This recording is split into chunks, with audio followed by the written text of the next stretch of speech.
But look, guys, to do a little warming up tonight, I think I'm going to do the Bloomburrow craft guide. I never do these, and you guys always ask me to do them. Much like pre-release guides, I at least used to do those. I should do them still, but I feel like I never have the time.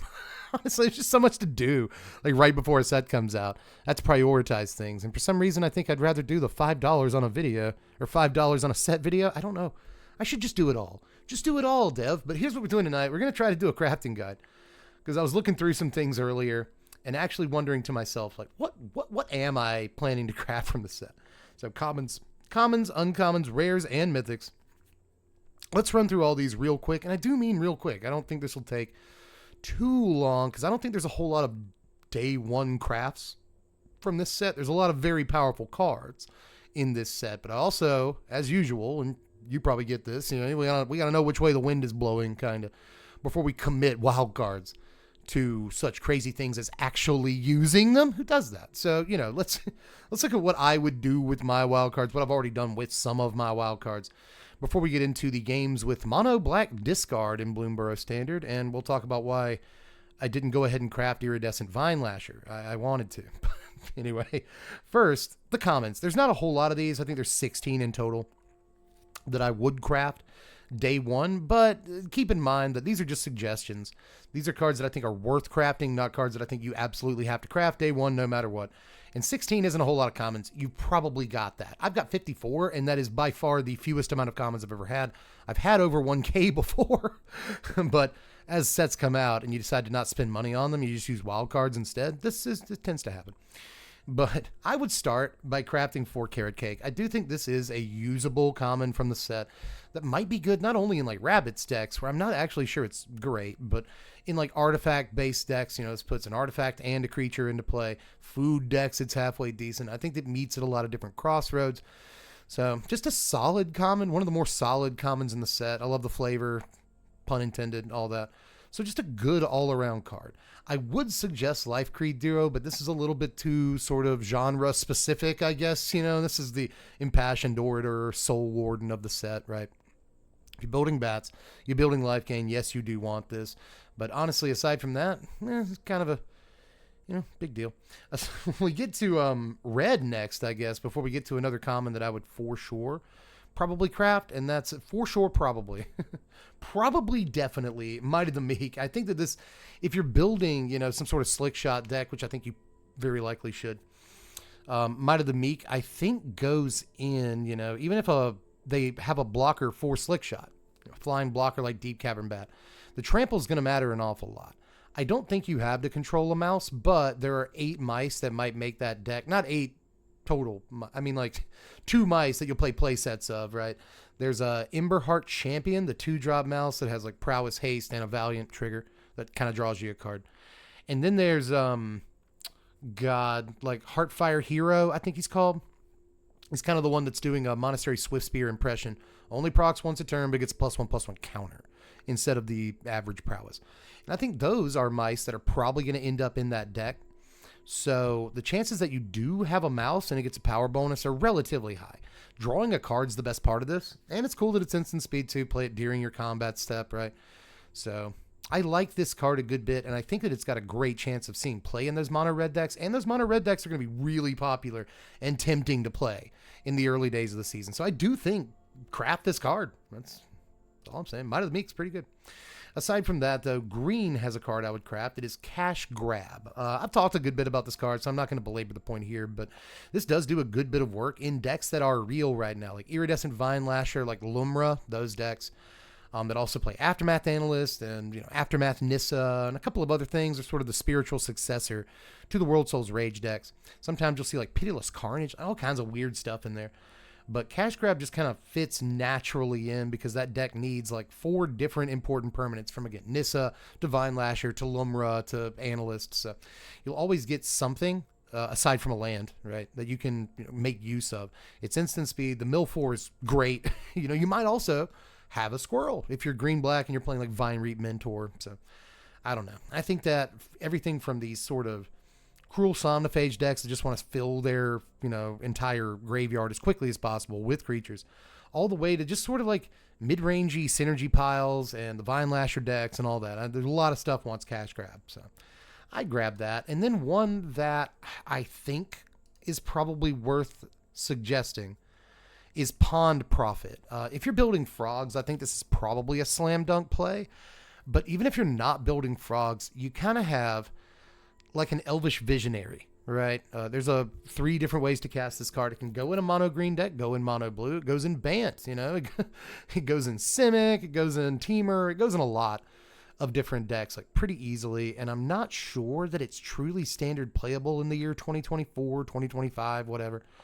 But like this effect has always been desirable, not because it's purely powerful, but because it's really repeatable, or it's synergy, or it goes in, you know, a deck that's trying to either blink or flicker or reanimate a bunch of stuff all at one time or whatever, you know? So Pawn Prophet is just a thing that I think you'll end up using at some point during its life cycle, but I'm not absolutely sure that it makes like top table play. But again, this has always been a decent effect, right?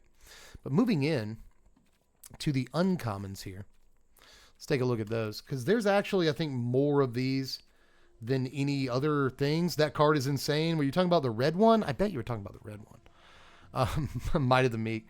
But moving into the uncommons, they are, like I said, there's more of these that I would craft than like anything else. So I want to say craft Builder's Talent, but I'm not quite there yet. I think Seasoned Warren Guard is a definite craft if you're an aggro player. You know, this goes really well with all kinds of stuff. Novice Inspector is a great 1-drop to kind of drop the turn after this, but there are tons of things that give you a token on turn 2 that you can attack for 3 damage with your 1-drop, while not playing bad cards in your deck, which is just really, really cool. Like you can, you know, forward your game plan, and kind of make this looks crappy 1-drop like really, really good, very, very easily. So I like this card a lot. I would probably craft 4 of this. Parting Gust, I think you can probably get away crafting 2 of this as a starting point, but I think you do need to craft at least a 2. This is a really, really good removal spelling. Make no mistake. You were talking about cash grab. You're right then. You're right too about that. Cash grab is very good. You are correct. I didn't even talk about the squirrel value because, like, who cares, you know? But Parting Gust, I don't know if it's a 4 of unless you're blinking your dudes too. But just even as like a rudimentary removal spell, it exiles any non-token creature. And even if you have to give your opponent a creature, sort of, you know what I mean? Like, who cares? Who cares?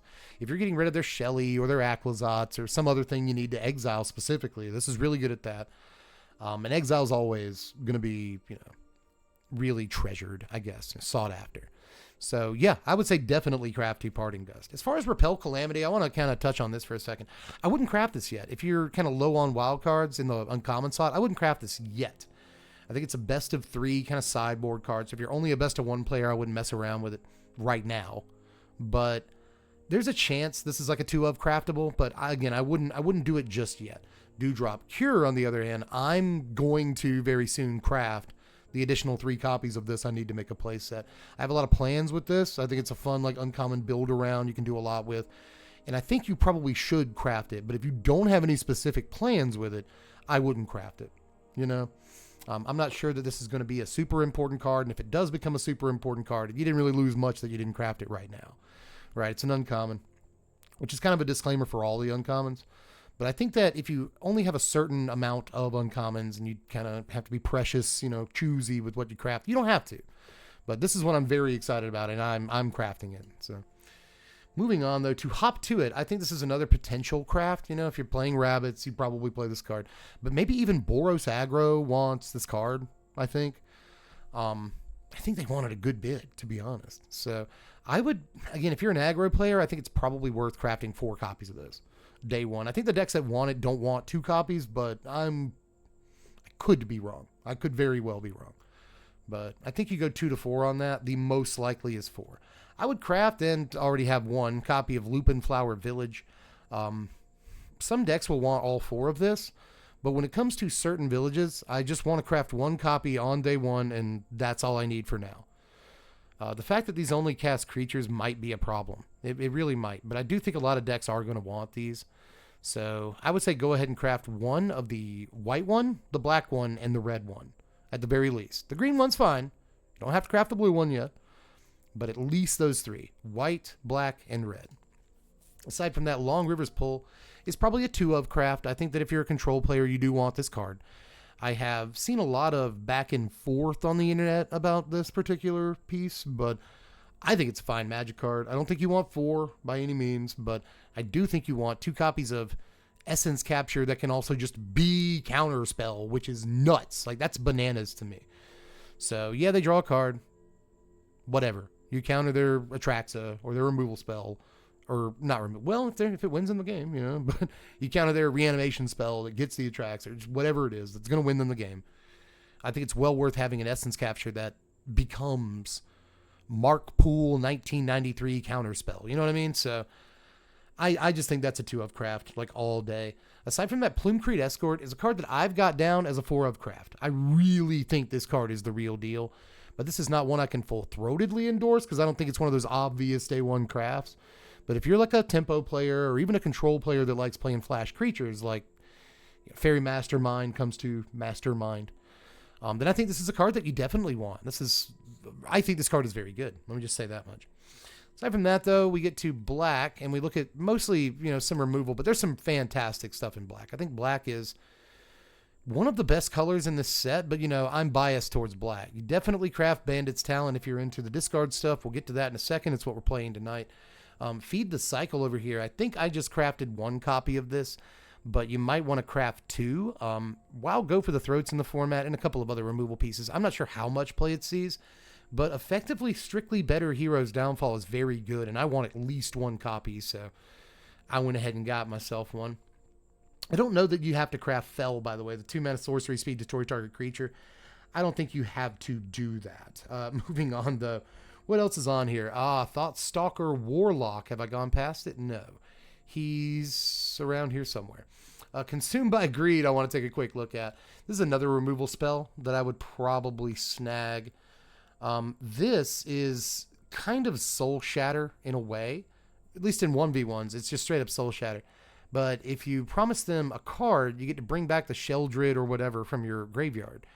And I think that is 1 or 2 of playable all day. So I'd start with a 1 of, but there's Thoughtstalker. It's right in front of my face. But I'd start with a 1 of, but be willing to craft 2. Thoughtstalker Warlock is, again, if you're playing discard, you just craft all 4 of this card. If you're not playing discard, it's probably not great. But I imagine that if you're not playing discard now, this guy might really want to make you play it. If you're not doing that yet. Heartfire Hero is one of the few red cards. I think it's the only red uncommon that I would craft. This is the mouse I was talking about that's kind of a Monastery Swiftspear, but only once a turn. But it gets counters, right? But it's also a Cacophony Scamp or something like that, right? It does damage equal to its power to an opponent, each opponent even, when it dies. I really like this card. Well, Monstrous Rage it, even if it dies, it's going to Lava Axe them, and that's really cool. So I would definitely, again, if you're a mono red aggro player, and a lot of you are, or will be tempted to be, to, make rank or get packs so you can actually buy more, just get more Bloomburrow packs and build the decks you want to build. So, I'm speed through rank real quick. Heartfire Hero is probably a thing you want to craft for mono red. Brazen Collector's close. This is the Raccoon. It's like a 2/1 first strike Thalia stats that also gives you mana when it attacks. You can keep the mana for the rest of the turn. This I'm very close on, but I can't super suggest a craft on. Mudflat Village, you'll see. Followed my own advice and crafted 1 copy. I don't think I've crafted the red one yet. See, I haven't. But as far as green uncommons go, what do I have? A couple of Paw Patch Formation. Yeah, I think you should do 2 Paw Patch Formation because I think this card is very good, and I don't think you'll regret having crafted it. That's kind of my big advice on that one. I just think this card can do an awful lot. Super, super modal. Very, very good. That's the only green card, though. We move into gold, and I gotta say, Stormcatch Mentor and Burrow Guard Mentor. Both of these, I don't know that I would craft day 1 if you don't absolutely have to. I think that if you're building Otters, you obviously craft Mentor, but if you're just building blue-red like Slickshot, I don't know that this card's in the deck. It could be. It could be. But again, I don't know that you craft that day 1. I do think the card is good, though, which is kind of why I'm pointing these out. Like Beauregard Mentor, I think this card is good. This is the thing that's as big as the number of creatures you control, and it has Trample. If you're building the right kind of deck, this is good, but I don't know that you have to craft it day 1. Now, on the other hand, Vine Reap Mentor, I would craft 4 copies of day 1 because I'm a mid-range player. I'm a combo player. I like food, like obviously you can tell by looking at me, but I also like food decks. I think that Golgari midrange will be one of the best decks in the format. I firmly believe that. And I think Vine Reap's going to be a big 2-drop in those decks, whether it's Golgari midrange like we've been seeing, or these like iridescent Vine Lasher kind of like Lumra combos or Lumra combos. I think that Vine Reap Mentor is going to be a huge part of all of those decks. So I would definitely craft 4 copies of this card like day one. Aside from that, though, that's basically it. I've already said Repel Calamity, Builder's Talent, Stormcatch Mentor, Burrow Guard Mentor. These are kind of maybes, Do it, don't do it, whatever. Depends on what kind of decks you want. But some of these I think are like hard craftables. Aside from that, moving into rares and mythics. Some of these are going to be... Look, the thing with rares and mythics is that I'm not going to name a ton of them because I assume you don't have all the rare and mythic wildcards in the entire world. And I'm going to try to keep these as sort of general as possible. So if you want to craft Essence Channeler because you're building Black-White Life Gain, go for it, right? But only if you're building Black-White Life Gain, it's kind of only for that deck. When it comes to Beza, the Bounding Spring, this is one of 2 mythics that I would suggest crafting. Again, mostly because this is just a solid mid-range creature that if you're playing white in your deck, there's a pretty good argument for it almost no matter what your deck is. If your deck is hardline control, you probably don't play this. If you're aggro, like straight up aggro, you might not even be playing 4-drops, but anything even sort of mid-rangey that's playing white might consider this creature. So I think it's a fairly safe craft for your mythics, but you could honestly save all of your mythics if that's what you felt like doing for this set, like Lumra. Lumra is the other thing that I would craft a 2 of day one.